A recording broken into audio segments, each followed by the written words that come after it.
Oh my goodness. Let's talk about dating and married men. And yes, I know those two should not mix, which is why we have to talk about them. I was out with a girlfriend of mine Saturday morning. We went to this big indoor farmer's market and we'd bought a bunch of stuff. So we were walking it out to my car. I had a cooler in my car and I wanted to put a couple bags in there so we could keep walking around the farmer's market. So we're at the car and the car is waiting for this parking spot. So we turn around and we're like, we're not leaving, sorry.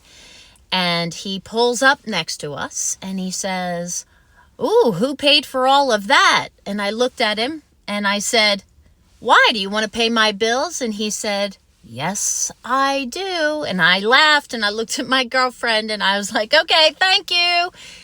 And I had a bad feeling. I was just like, something didn't feel really right about that. Pack up the car, go inside, and we're at a little consignment booth or a vintage booth where they're selling, vintage jewelry. And that guy is at the counter having a conversation with the salesperson saying, "Oh, I like these cufflinks. I want to wear them to church," and blah, blah, blah, talking about church. And then he goes, "Oh, and I think my wife would like that."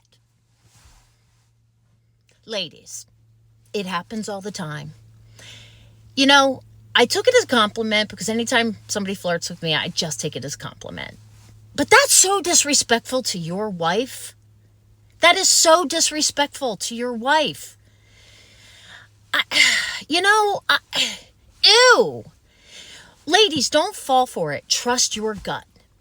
If your gut is saying something doesn't feel right here, never overstep that. I can't emphasize this enough. Ugh, no, I will never share. I will never be a party to being in a fling with a married man because hell no, I am worth a hell of a lot more than that, and so are you. And to him, fuck off.